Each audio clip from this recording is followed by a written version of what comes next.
Hey guys, it's Mathel here once again, and I did want to make a quick video on the character that I played for D4 for most of the expansion, which has the new skill, Dance of Knives as a rogue. So everyone's out there playing Spiritborns, and they are, by design, supposed to be the best class in the game by far, and yeah, that's very much true. But that doesn't mean you can't have some fun in some other classes. Especially with one of the new skills that is Dance of Knives from the Rogue, because it's pretty much everything you want in an ARPG skill. It is very streamlined, very comfortable, very powerful, and at the end of the day, probably the best skill that's ever existed for my wrist. And I'll mention some stuff about that in a sec. But what's happening is that I have played this character through and through for the past almost week now, just upgrading it and making my own build for it. And it's pretty powerful. It, in essence, is a cast while channel cyclone with splitting steel. Let's say if that was possible, that's what this skill is exactly. You start cycloning, you're spinning around, and you're throwing out splitting steels everywhere. And it feels pretty damn good. It's very satisfying, and it's a pretty strong build. It has its problems, but it definitely is one of the best, funnest things I've done in D4 to date, and probably the longest I've sat on a character, just because it's been a lot of fun upgrading it and also playing and piloting the build. So to begin with, when I was playing it, basically, as you can see, we spin around everywhere, and what I was doing was kind of like a cyclone build. I would hit right click and just spin around everywhere continuously, because this build is based around kind of snapshotting, where you buff yourself up with a couple of things, you use your skill, and then that skill, Dance of Knives, will be utilizing those buffs entirely for that one attack, because as long as you don't stop spinning, it counts as one attack. So I'd constantly be spinning around with a right click held down, and it was actually pretty fucking bad for my wrist. It took me one day of playing this build where by the end of it I was like, what the fuck is going on with my wrist, because I am constantly right clicking and spinning around everywhere. However, there is an option in the menus that lets you basically lock your skill down after you press it once if it's a channel. So with that option, which I'll show you in the menu in a sec, with that option ticked, basically what I'm doing now is right clicking once and then just moving my mouse around a little bit. And it has created the absolute most comfortable, streamlined playstyle that I could have imagined, because I don't actually pretty much click anything anymore. I barely press any buttons on my left hand, and then I'm just fucking circling around with my right hand. Now that does sound kind of dumb, and maybe you're going, oh my god, can't believe D4, so that's fucking stupid. It's actually a dream. It's so good for my wrist, it's so good for my just life to be able to do something like that, and it actually made me realize that PoE definitely needs an option like that. It's basically the mage blood of I don't know, builds and wrist health, this type of thing. So terrific option to always cast something after you've clicked channel on it once. Yeah, I think other games need that too. But more about the build, I suppose. It is a rogue. It is Dance of Knives. So as you can see, we stagger bosses very quickly, because the build itself is based around Lucky Hit, which is a mechanic in the game that can basically generate procs on things. So Lucky Hit percent works, and then you can, I don't know, stun the enemy, freeze the enemy, vulnerable the enemy, get life on hit, stuff like that. And the build does utilize Lucky Hit pretty well, because it can scale very well. And then almost all of our attacks are constantly going to be trying to stun, freeze, slow the enemy in some way, which staggers the boss, which means they get stunned, knocked down, whatever, and then all of those effects that are based off of that work in full. So your damage scaling is largely based around staggering the enemy, and it is very quick to do so. And yeah, it ends up working pretty damn well, because it's not too hard to gear. To begin with, this really only needs one legendary aspect, and then there's a lot of min-maxing that goes in around that. and eventually that will get you through to Torment 4. Like I said, fucking Green Monk, Spiritborn, they're destroying the game right now, and Torment 4 is nothing for them. I think for most other classes and for the rest of the game, the Torment system is actually pretty well balanced.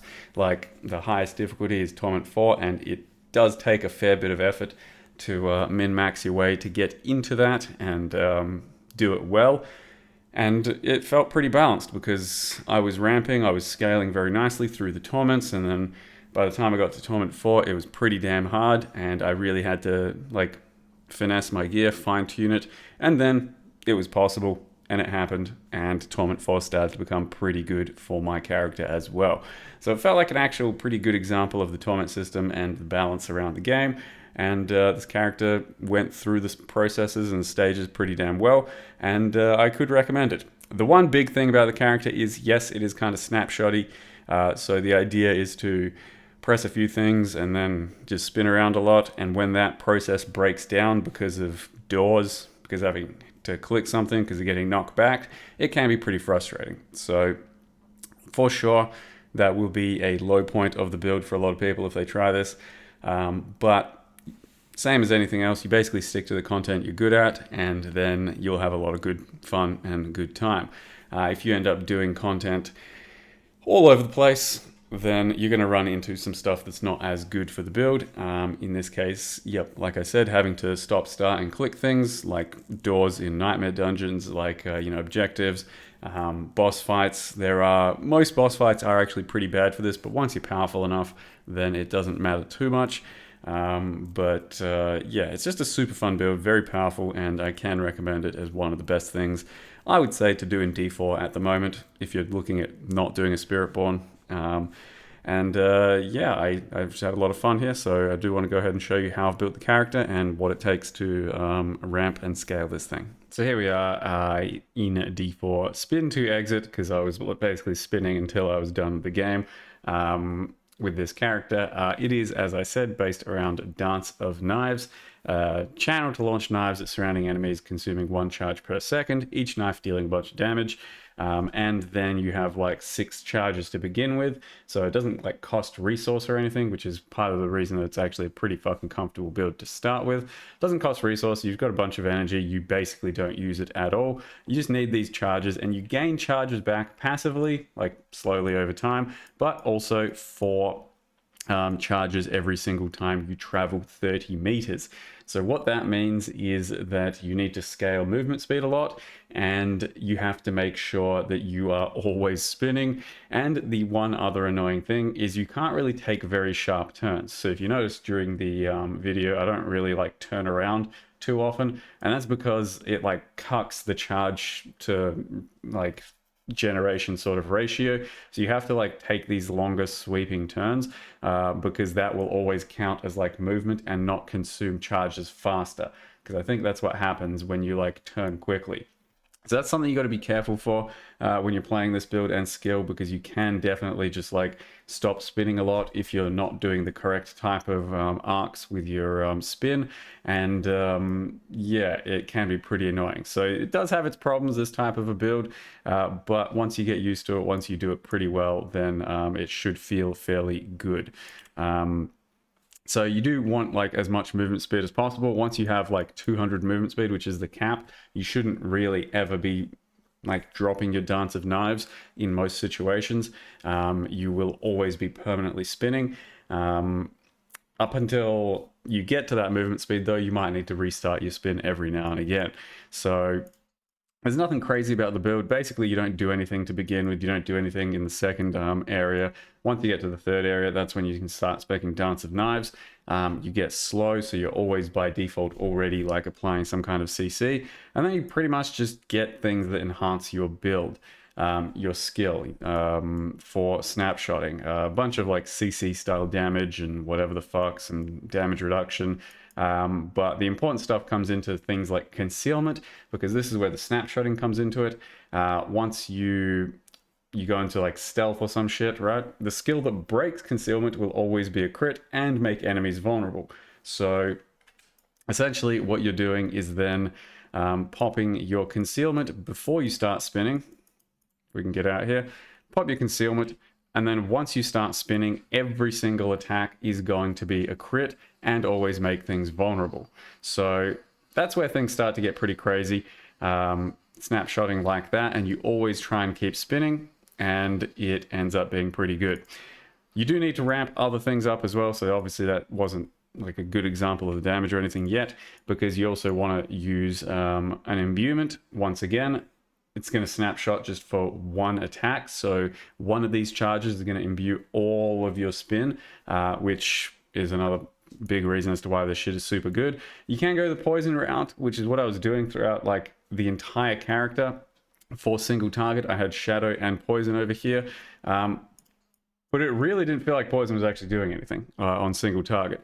The idea was to go like kind of shadow for AoE and then poison for single target. But speccing this and then doing a lot of tests on tier 4 bosses, it didn't feel like anything. Like the poison doesn't seem to be doing shit, and just going pure shadow for a bit of extra AoE and then like the extra bit of damage here ended up actually seeming like some of the best boss kills I had.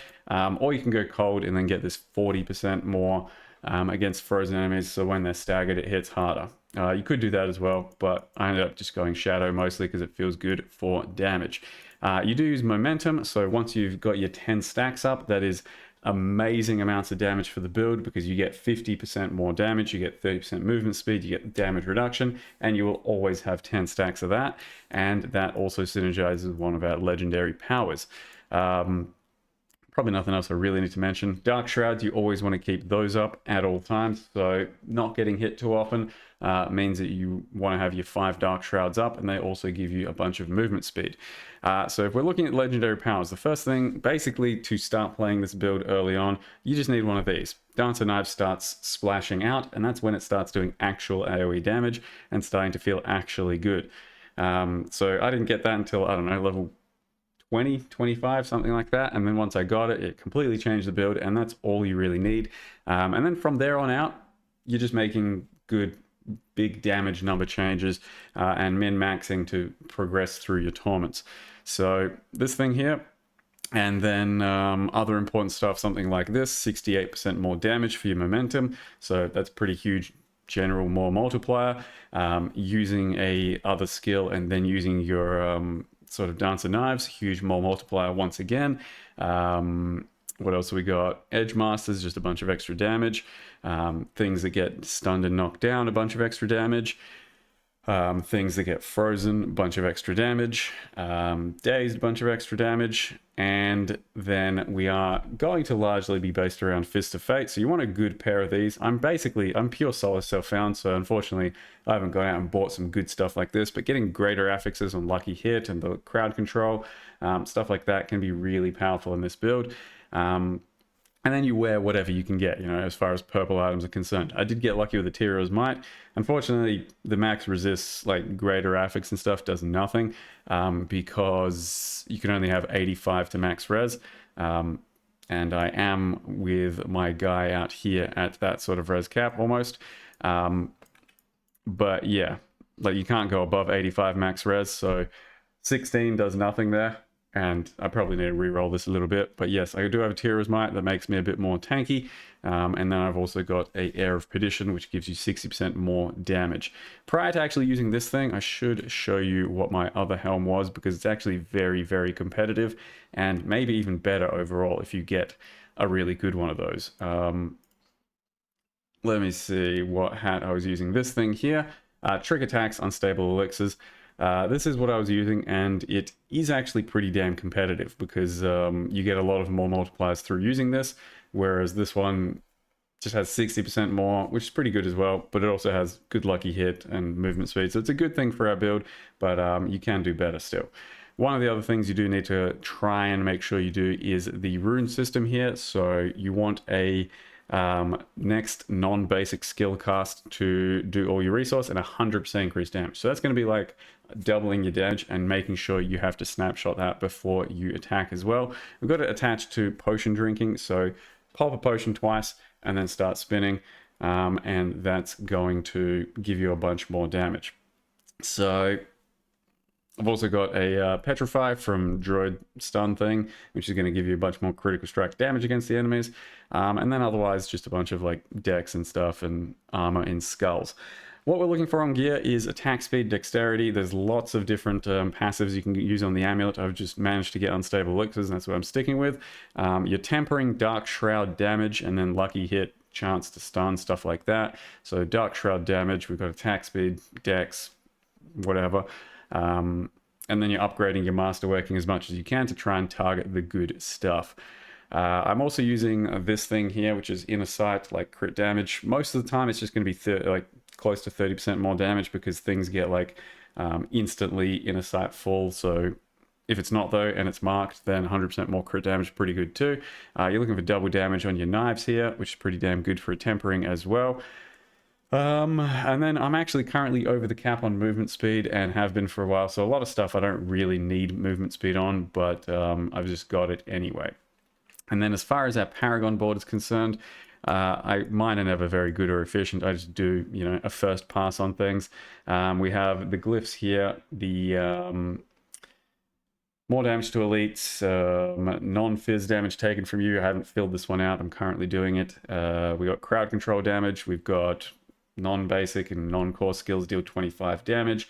And then 10 damage against CC. And I'm going to upgrade all of these, so my damage will actually go up by probably like another 30 to 40% after doing full upgrades, and then I'm going to be face rolling tier 4 bosses even more. So the other legendary powers we have here are casting, mobility, subterfuge, skill, 50% damage. We have this one over here for vulnerable stacking damage, cheap shot, something. And this one's just moving through to do some basic stuff, doesn't actually do a power. I think that's it, right? Yeah. So I suppose I'll probably post a board, something like that, and like a proper, little guide thing in the description if you just want to look at that instead of the actual character. I'm not capped on armor, and a lot of the time I wasn't capped on res, and it doesn't really matter because you're not getting hit too often, and we do have some good damage reduction from Dark Shrouds. And freezing things all the time. Insanely fun character, can recommend it. You can start it very early, you don't really need any gear for this, and then everyone's build is probably going to look a little different because you're going to have different mythics and stuff, and different min-maxes. Like I said, I haven't actually bought anything from anyone, this is just all solo self-found, and I think that's probably the way forward, just so you can have more fun building your character over a longer period of time, because once you're actually fully built, there's not really much you want to do, you're just going to be spinning around for a bit and then go, oh, well, game's over. Then there's also this weapon that a lot of people use for this type of build. I have not gotten a good version of this weapon yet, so I'm not currently using it, but it's definitely an option. So yeah, that's all I'll say. Dance and Knives Rogue, very fun. Diablo 4 does have quite a lot of fun in it for a short amount of time. If you're looking for, an ARPG to blast, then you can still do that. No, it's not going to compete with PoE for overall longevity and time for me, but it is a good bunch of short-term fun. Yeah, I might try another character just to see what other skills are out there, but maybe I'm done soon. We'll see. For now, thank you very much for watching. See you guys next time.